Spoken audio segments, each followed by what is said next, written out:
배움과 나눔 미래를 꿈꾸는 평생 학습 도시 우리 동구.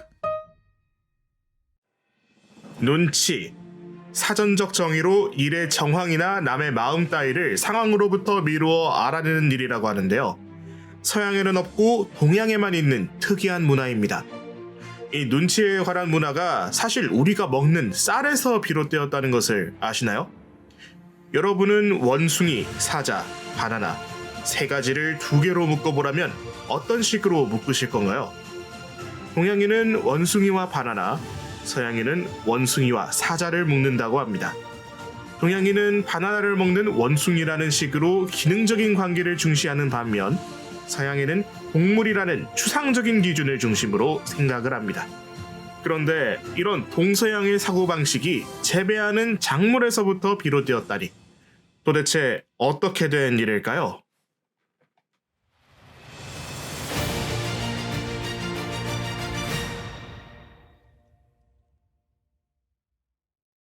안녕하세요. 저희는 지식 전당포입니다. 여기는 대구 동구청의 오디오 클립인 동구 주파수 365 인문학 평생학습 강좌입니다. 또 너무나도 감사하게 저희가 1부에서 말씀드렸던 것처럼 요청받아서 진행하고 있고요. 저희는 원래 유튜브에서 지식 전당포라는 이름으로 역사, 인문학, 과학, 문화 등의 내용을 동화처럼 재밌게 영상으로 풀어내는 사람들입니다. 아까 1부에서 소개를 드렸으니까 2부는 간단하게 이렇게만 소개하고 넘어가겠고요. 저는 한 번 더 말씀드리겠습니다. 저는 지식 전당포의 라켓이고요. 영상 주제 선정, 제작, 대본 작성을 맡고 있는 사람입니다. 오늘 진행을 맡게 되었습니다. 안녕하세요. 저는 마순덕이라고 하고요. 더빙과 지식 전당포 채널에 등장하는 캐릭터 제작을 맡고 있습니다. 사실 요즘 MZ세대는 눈치를 보는 것을 힙하지 못한 걸로 여기고 개성에 따라 행동하는 걸 좀 좋아하잖아요. 그쵸. 아무래도 좀 그런 경향이 있죠. 다들 귀여워요. 참. 인트로에서 보면은 이제 그러니까 MZ세대가 먹거리가 좀 다양해져서 쌀을 안 먹어서 이제 눈치를 안 보고 개성적으로 행동한다. 약간 이런 말씀이실까요? 그게 또 그런 거는 아니고요. 우리 라켓씨, 이 농업이 발달하기 전에 인류는 뭐를 먹고 살았을지부터 혹시 한번 생각해 보시겠어요? 아까 일부에서 저희가 농경사회로 가기 전에는 채집과 수렵을 했다 이렇게 말씀을 드렸던 게 기억이 나는데요. 청취자 여러분도 기억이 나실지 모르겠지만 아무래도 동물을 사냥하거나 나무에 자연적으로 열린 열매를 따먹는다거나 약간 이렇게 사는 게 그 생활 방식이 아니었나 생각이 드는데요. 네, 맞습니다. 아주 잘 기억하고 계시네요. 이 수렵과 채집이 식량 확보의 주된 수단이었거든요. 근데 이 시간이 흘러서 인류가 농업이라는 기술을 얻게 되고 수렵이나 채집보다 훨씬 안정적이고 편안한 이 식량 수급을 하게 된 거죠. 근데 사람이 주식으로 삼을 수 있는 식물은 고작 몇십 가지밖에 되지 않고요. 이 가축으로 삼을 수 있는 동물도 10가지밖에 되지 않거든요. 듣고 보니까 맞는 말씀인 것 같아요. 저희가 맨날 먹고 살 수 있는 작물이라고 치면은 쌀, 밀, 구황작물 이런 거, 감자, 그쵸. 옥수수 이런 게 주식이 될 수 있을 것 같고 가축 같은 경우에는 저희가 집에서 많이 키우는 개, 고양이, 또 촌에 가면 키우는 소 이런 게 있겠죠. 10가지 이상은 안 되는 것 같아요. 그쵸. 암만 해봤자 실생활에서 먹는 거 당장 생각해봐도 소고기, 돼지고기, 닭고기 이런 거밖에 없고 빵 아니면은 쌀 이런 거밖에 없으니까 저희 당장에 주변에 있는 게. 그렇죠. 근데 인류가 농경 사회로 전환하는 이유가 이 안정적이고 편안한 식량 수급이잖아요. 그래서 인류는 효율성을 위해서 가장 생산성 높은 작물을 선택합니다. 이 생산성이라는 게요, 인간이 거주하는 곳의 기후가 달라서 그거에 따라서 결정이 되는 그런 거거든요. 기후 요인 중에서 어떤 요인이 가장 중요했을까요? 혹시 생각해 보실 수 있을까요? 식물을 키우는데 그러니까 생산성에 가장 큰 영향을 끼치는 거. 네. 이것도 혹시 복습인가요? 아까 일사량? 일사량? 네, 햇빛의 양. 약간 이런 거 아닐까요? 아까 내가 말씀했던 거를 너무 잘 기억을 해주시고 계셔가지고 좀 뿌듯한데, 그것 또한 굉장히 일리 있는 말씀이시긴 한데, 이 햇빛만큼 식물에게 중요한 것이 또 하나 있죠. 바로 물이거든요. 이 기후 요인 중에서 가장 중요하게 작용한 것이 바로 강수량이에요. 아, 강수량. 네. 이 각종 효율성을 다 따져보니까 벼와 밀이 가장 효율적인데, 둘 중 어느 걸 키울지는 그 지역의 강수량이 결정했어요. 이 둘 중 어느 작물이 강수량이 많은 곳에서 키우는 작물일까요? 이거 저 진짜 맞출 수 있어요. 오, 한번 이거 들어볼까요? 벼가 아무래도 강수량이 많은 데서 키우는 작물인 것 같습니다. 제가 군대에 있을 때 제가 철원에 있었거든요. 네. 또 철원이 쌀이 유명하거든요. 또 오대쌀. 그쵸. 벼농사 이제 하면은 이제 대민지원을 또 나가게 되거든요. 대민지원 몇 번 나갔었는데 논에 물 대는 게 와 진짜 그게 장난 아니더라고요. 또 논에 이렇게 대져 있는 물도 엄청 많고 그 물 대는 게 진짜 힘들더라고요. 또 맞아요. 쌀인 것 같아요. 쌀. 맞습니다. 이 벼농사를 짓는 것은 밀농사를 짓는 것보다 훨씬 더 많은 물이 들어가거든요. 밀 1kg 생산하는 데는 1톤의 물이 들어가는데, 쌀 1kg을 생산하는 데는 거의 2에서 3톤의 물이 들어가게 됩니다. 그래서 우리나라처럼 계절풍의 영향을 받아 특정 기간에만 비가 많이 오는, 그러니까 몬순 기후 지역에서만 쌀 농사를 짓게 되었습니다. 몬순 기후. 네. 이제 저희 나라처럼 여름에 장마철 있고, 그쵸. 태풍 있고, 그쵸. 이런 기후를 몬순 기후라고 한다. 쌀이 아주 그냥 좋아 죽습니다. 그러면은. 네네. 네. 그래서 이제 유라시아 대륙 기준으로 이 서쪽 지역, 그러니까 유럽 지역은 우리나라의 장마철 같은 게 하나도 없어요. 거기 보면은 맨날 막 비 조금씩 오고 그러잖아요. 네네. 비가 1년 내내 정말 골고루 내리거든요. 오죽하면 런던은 비가 그치지 않는다. 그렇죠. 이런 그렇죠. 이런 말도 유럽에서 또 런던 하면은 맨날 우산 들고 다녀야 되고. 맞아요. 킹스맨 그거. 그렇죠. 네. 그러니까 그런 느낌으로 비가 사시사철 계속 내렸어요. 물론 절대적인 강수량을 따지면 동쪽, 그러니까 우리나라가 있는 쪽보다는 훨씬 적어요. 그러니까 유럽 쪽은 밀농사밖에 이제 지을 수 없게 된 거죠. 그러니까 사시사철 오긴 오는데 총량을 따지면 우리나라보단 적다. 이런 거네. 그러니까 밀농사를 지을 수밖에 없었구나. 그렇죠. 저는 그냥 밥보다 이게 유럽 사람들 빵 많이 먹잖아요. 그러니까 밥보다 빵이 입에 맞아서 이제 밀농사를 많이 짓나? 약간 그렇게 생각했었는데. 그쪽은 빵보다 카레를 더 좋아하는데 그거 보니까 그런 거 보면은 굳이 약간 밀을 선호하는 건 아닌 것 같아요. 네. 아무튼 다시 돌아와가지고. 네네. 전후 관계가 따지고 보면 그게 아닌 거죠. 네. 이 쌀 농사보다 밀 농사를 많이 짓다 보니까 이 밥보다 빵을 좋아하게 된 거랍니다. 아무튼 다시 벼농사, 밀농사 얘기로 돌아가서 1년에 1000ml를 기준으로 이것보다 비가 많이 내리면 벼농사를, 적게 내리면 밀농사를 지었어요. 근데 밀농사랑 벼농사가 짓는 방법이 똑같을까요? 당연히 다르지 않을까요? 이제 감자 농사 짓는 거랑 딸기 농사 짓는 거랑 요거는 방법이 완전 다르잖아요? 그쵸. 이게 바로 오늘 주제의 핵심이에요. 이 밀농사와 벼농사는 재배 방식부터가 다르고요. 이 재배 방식의 차이가 사람들의 가치관까지 다르게 만든 거거든요. 일반적으로 동아시아 지역은 집단주의가 강하고 유럽 지역은 개인주의가 강하다고 하잖아요. 맞아요. 나라에 무슨 일 터지면은 우리나라는 국민들이 나서서 어떻게든 국가 위기를 헤쳐나가려고 이렇게 집단주의적인 모습 좀 보여주잖아요. 외국에서는 좀 그런 우리나라를 굉장히 신기하게 보고, IMF 때 이럴 때도 금모으기 운동하고 이렇게 해서 국난 극복을 하지 않았습니까? 맞습니다. 그게 벼농사를 짓는 지역의 특징이에요. 이 벼농사를 지으려면 아까 말씀하신 것처럼 항상 논에 물이 차 있어야 되고, 그 논까지 물을 끌어오는 관계 시스템도 잘 되어 있어야 하잖아요. 그리고 비가 항상 오는 게 아니라 어떤 날은 안 오고 또 가끔씩 올 때도 있고, 장마가 왔다가 가뭄도 들고 그러잖아요. 네네. 그러니까 이 물을 저장할 보도 또 만들어야 되고, 그러다 보니까 모내기 하는데도 사람이 엄청 필요해요. 이 모내기 기계가 생기기 전까지는 절대 혼자서 못했거든요. 음. 모내기 해보셨죠? 네, 해봤죠. 네, 아까 그 뭐 철원 네, 맞아요, 얘기 맞아요. 많이 진짜 이게 사람이 많이 있어야 되게 빨리빨리 끝난다고 해야 되나? 이게 또 저수지에서 이게 물 오고 그 물 이제 또 옆으로 갈 수 있게 물길이 이렇게 막 파져 있고 이게 제가 깜빡이 아니죠? 제가 잘못하고 이제 네. 그 물길을 막고 이렇게 서 있었어요. 네. 그러니까 되게 화내시던데.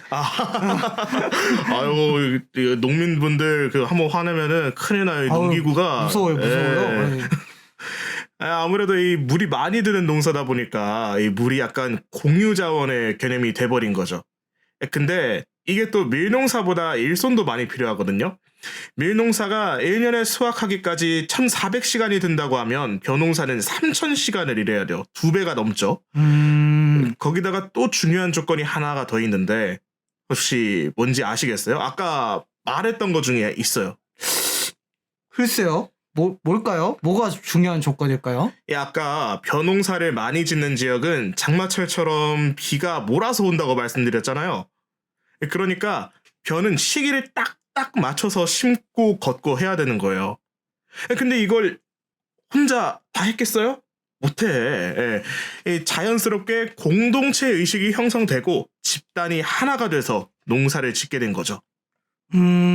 그렇구나. 이게 말씀하신 걸 근데 들어보면은 물도 많이 들고 노동력도 많이 들고 거기다가 시기도 타고 도대체 벼농사를 왜 짓는 거죠? 밀농사 짓는 게 훨씬 나은 것 같은데? 이게 그 모든 단점을 다 상쇄시킬 수 있는 장점이 엄청난 장점이 있었던 거죠. 인류가 아까 농사를 왜 지었다고요? 효율성이요. 네. 되게 수렵 채집하는 것보다 키워서 먹는 게 효율적이라서. 맞아요.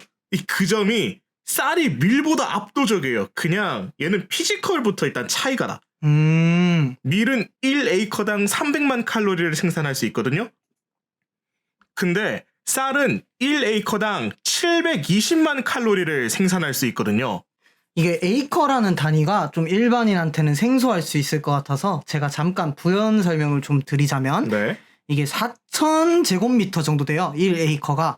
이게 4,000제곱미터 해도 잘 안 와닿으시니까 그쵸? 평수로 따지면 한 1,200평 됩니다. 그러니까 1,200평당 300만 칼로리, 1,200평당 720만 칼로리 이렇게 생각하시면 될 것 같아요. 야, 이렇게 또 평으로 들으니까 또 어마무시한데 이 에이커라는 단위를 저는 좀 알고 있긴 했는데 이 평으로 들으니까 되게 또 신박하네요. 네. 아무튼 그거를 따져서 유럽 인구가 많은지 아시아 인구가 많은지 생각해보면 간단하게 계산할 수 있습니다. 인도나 중국이 그 많은 인구를 밀로 먹여 살리려면 훨씬 더 넓은 땅이 필요했을 거거든요. 그러면 약간 밀농사는 같이 안 하고 좀 혼자서 지어도 되는 건가요? 이 벼농사가 다 같이 쪼그려 앉아서 줄 딱딱 맞춰서 뭐 하나하나 심고 있을 때 밀농사는 그냥 걸어다니면서 씨를 뿌리기만 하면 되거든요. 물이 마르든 말든 그냥 맨 땅에다 씨 뿌리고 집중호우나 장마철이 없으니까 관계수로도 필요가 없던 거죠. 군대에서 수로 많이 파보셨죠? 네. 장마철 되면은 미친 듯이 삽질했죠, 정말. 근데 그거 혼자서 절대 못 하잖아요. 그죠? 그쵸. 그거 혼자서 파라고 하면은 장마철 다 지나갈 때까지도 못 팔걸요? 그거 나름 이렇게 대규모 토목공사라고 봐야 되지 않을까요? 그거를. 그렇죠. 네. 그런 식으로 이제 대규모 작업이 또 들어가니까 어쩔 수 없이 이렇게 벼농사는 모여서 하게 된 반면에 밀농사를 짓는 사람들은 이런 게 필요가 없었던 거죠. 그리고 아까 밀농사가 벼농사보다 훨씬 더 쉽다고 했죠. 네. 이게 뭘 의미하냐면은 개나 소나 옆집 아저씨나 윗집 애기나 아무나 지어도 누구나 성공한다는 얘기거든요. 기술이 필요가 없으니까. 그래서 아무런 기술이 없는 노예가 농사를 짓는 농노제가 유럽 쪽에서 훨씬 더 발달한 거죠. 그게 그래서 그런 거였군요. 네. 계속 말씀드렸다시피 이 벼농사는 공동체가 같이 하는 느낌이다 보니까 서로가 서로에게 의지하고 으쌰으쌰하는 게 많았어요. 근데 이렇게 공동체가 형성되면 꼭 한 번씩 다툼이 있잖아요.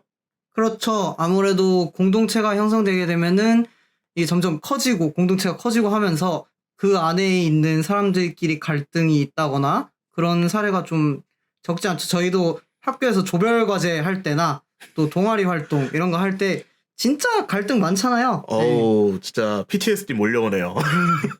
네, 아무튼 뭐 그런 갈등들을 해결할 절대적인 존재가 필요했기 때문에 동양은 중앙집권적 왕조 문화가 형성된 겁니다. 아, 이게 이야기를 듣다 보니까 진짜 신기하네요. 그러니까 먹는 거 달라진 거, 그러니까 쌀 먹느냐, 밀 먹느냐 이 차이가 사람들의 생활 습관을 이렇게까지 바꿨다는 얘기잖아요. 그렇죠. 하나의 문명에 영향을 끼쳤다. 뭐 그런 식으로 설명이 되는데, 근데 뭐 꼭 또 절대적으로 이게 맞다라는 거는 아니고요. 일종의 이제 가설인데 사람들은 이거를 벼농사 이론이라고 하더라고요. 우리가 먹는 주식이 종류의 차이만 있는 게 아니라 주식의 종류에 따라 사고방식의 차이가 발생한다는 그런 유의미한 결과를 보여주는 이론이죠. 실제로 중국의 양쯔강을 경계로 해서 남쪽은 벼농사를 짓고 북쪽은 밀농사를 짓거든요. 아까 처음에 말씀드렸던 그 원숭이, 사자, 바나나 뭐 이거 얘기 기억하시나요? 아, 기억하죠. 네. 동양인은 관계지향적이라 원숭이와 바나나를 묶고 또 서양인은 추상적인 기준을 중심으로 원숭이와 사자를 묶었던 맞아요, 이거 말씀하시는 거죠? 네. 이거를 똑같이 그 양쯔강 지역 사람들한테 물어봤거든요. 네. 이 같은 질문을 했을 때 이 동양인처럼 원숭이랑 바나나를 묶은 것은 남쪽 사람들이었고요. 그러니까 북쪽- 쌀 농사를 짓는 사람들. 예, 쌀농사 짓는 사람들이. 그리고 이 밀농사를 짓는 북쪽 사람들은 원숭이랑 사자를 묶었어요. 이게 어디죠? 양쯔강 아니요. 쪽 서양인가요? 서양. 동양? 예, 그렇죠, 서양 그렇죠, 쪽이죠. 그렇죠. 서양 문화죠. 예. 예. 그러니까 밀농사 짓는 서양인 것처럼 북쪽에서도 밀농사를 지으니까 그렇다는 말씀이시구나. 맞습니다. 이렇게 해서 이 벼농사 이론을 뒷받침할 수 있는 이 확실한 하나의 사례가 또 이 중국 양쯔강 쪽에 있었다고 볼 수 있죠. 아, 저희가 처음에 얘기했던 것처럼 우리나라가 이렇게 위기에 처하면 IMF나 뭐 태양 기름 유출 사고 이런 것처럼 위기에 처하면 공동체 의식으로 똘똘 뭉쳐서 이렇게 해결을 했잖아요. 근데 그쵸? 요즘은 좀 으쌰으쌰 문화, 그러니까 제가 이걸 으쌰으쌰 한다고 좋아한다고 해서 으쌰으쌰 문화라고 하는데 이런 으쌰으쌰 문화가 좀 줄어들었다고 생각하는데 저는 이게 어떻게 생각하세요? 이런 뭐 요즘 시대의 흐름에 따라 집단만큼 개개인의 개성도 중요하다는 정서가 아무래도 사람들 사이에서 형성되다 보니까 그렇게 될 수밖에 없었던 것 같습니다. 아무래도 나보다 우선하는 집단은 없다고 생각하게 된 거죠. 근데 말씀하신 사례들처럼 사람이 모여서 나는 시너지를 무시할 수는 없다고 저는 그렇게 생각을 하거든요. 네, 그쵸. 꽤 뻔한 옛날 얘기긴 한데 뭐 그런 거 있잖아요. 왜 나뭇가지 한 개는 쉽게 이렇게 부서지지만 나뭇가지 다발을 이렇게 묶어서 부수려면은 잘 안 부서지는 거. 아, 맞아요. 알고 있어요. 우리나라 사회가 아직은 공동체 위주로 집단 위주로 돌아가는 만큼 이런 집단주의가 막 나쁜 게 아니라는 걸 사람들이 좀 알아줬으면 하는 그런 바람은 좀 있죠. 뭐 어찌됐든 사람은 사회적 동물이고요. 한마음 한뜻으로 모이면 단순 개개인의 집합보다 더 큰 힘을 내는 경우가 많으니까요. 맞아요. 이 말씀 저는 진짜 공감합니다. 네. 제가 굉장히 좋아하는 소설 안에 이런 대사가 나오거든요. 나는 단수가 아니다. 이게 뭐 어떤 집단 안에 사회적 관계 안에 있는 내가 모여서 결국 나라는 존재를 형성한다. 약간 이런 뜻으로 작가님이 쓰신 건데 저 진짜 이런 그 대사가 너무 마음에 들어서 네. 제가 항상 책 많이 읽은 척 할 때 이 말 하고 다니거든요. 이 좀 꼰대 같은가요? 뭐 개인의 듣는 거에 따라서 뭐 다르긴 할 건데 뭐 꼰대하니까 뭐 또 재밌는 얘기가 하나 생각나긴 하네요. 저도 약간 꼰대들 단골 멘트 중에 네네. 뭐 그런 거 있잖아요. 요즘 것들은 버릇이 없어가지고 막 이러면서 뭐 라떼는 말이야. 완전 단골 멘트. 뭐 근데 이거 전에 조선시대에도 똑같은 말이 있었어요. 요즘 것들 막 이러면서 조선시대에도 이런 말을 하는 사람이 있었다고요? 요즘 것들이라고 조선시대 기록 중에 이런 게 있는데요. 예.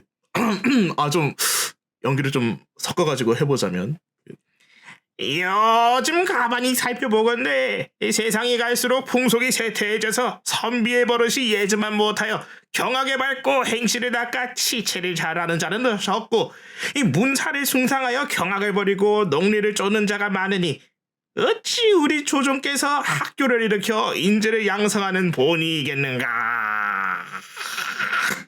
막 이러면서 이제 뭐 한 소리 하는 그런 선비분이 계셨었거든요. 그러니까 이제 대충 제가 뭐 한자어를 다 알지는 못하는데 이거 그 딱 뉘앙스만 들어도 그런 게 있잖아요. 약간 네. 요즘 애들 공부 더럽게 안 한다. 약간 이런 뉘앙스의 말인 것 같은데요. 맞나요? 핵심입니다. 네. 핵심을 너무 잘 짚어주셨고, 맞죠. 공부도 안 하고 돈만 밝히고 행실도 안 좋고 가르칠 맛이 안 나네. 뭐 요런 뜻이라고 이제 해석을 할 수 있겠습니다. 이게 또 조선에만 있는 것도 아니에요. 이 14세기 초 서양에도 이런 말을 한 학자가 또 한 명 있거든요. 서양에도요? 서양에도. 요즘 대학생들 정말 한숨만 나온다. 요즘 대학생들은 선생님들 위에 서고 싶어하고 선생들의 가르침에 논리가 아닌 그릇된 생각들로 도전하고 학생들 그들은 강의에는 출석하지만 무언가를 배우고자 하는 의지가 보이지 않는다. 와, 저 대학교 때 진짜 거의 똑같은 말 교수님한테 맨날 들었던 것 같아요. 너네 선배들은 얼마나 열심히 했는지 아냐? 너네는 진짜 버릇이 없다. 내가 그렇다면 그런 줄 알아야지. 뭐 약간 이런 그 교수님들 단골 멘트 저 좀 많이 들었거든요. 과마다 한 분씩은 꼭 계셨던 것 같아요. 그렇죠. 네. 그리고 이게 진짜 레전드인데 진짜 오래전에, 그러니까 지금으로부터 약 3,700년 전에 수메르 점토판에도 비슷한 얘기가 또 적혀져 있거든요. 혹시 제가 먼저 얘기하면은 뒤에 저 대사 해주시겠어요? 저 말 안 듣는 학생 역할 잘하죠. 한번 해보시겠어요? 네. 어디에 갔다 왔느냐? 아무데도 안 갔습니다. 도대체 왜 학교를 안 가고 빈둥거리고 있느냐? 제발 절 좀 들어라. 이게 도대체 왜 그렇게 버릇이 없느냐? 너희 선생님에게 존경심을 표하고 항상 인사를 좀 드려라. 요즘 것들은 와, 진짜 동양, 서양, 옛날, 지금 동서고금을 막론하고 어른들의 잔소리는 쉽지 않네요, 진짜. 쉽지 않아. 그냥 똑같죠. 그러니까 제가 드리고 싶은 말씀은 뭐 그런 거죠. 요즘 것들이 특별한 것도 그런 얘기를 하는 사람이 유독 꼰대인 것도 아니고 엄청 예전부터 세대 간의 갈등은 존재할 수밖에 없었다. 그러니까 각각 다른 세대를 사는 사람들이니까 원래 서로를 이해하지 못하는 거예요. 그러면 그 사실을 인정하는 것부터가 아무래도 우리가 해야 할 일이 아닐까 싶습니다. 그렇죠. 그 사실을 인정하고 서로 소통도 하고 이해도 하고 때로는 또 사랑도 해주는 게 또 정답 아닐까요? 그렇다고 볼 수 있죠. 저는 그렇게 생각합니다. 네. 시간이 벌써 이렇게 됐네요. 금방 가요. 저희가 이렇게 진행을 하다 보니까 좀 아예 그냥 통으로 1시간도 할 수 있을 것 같아요. 그죠?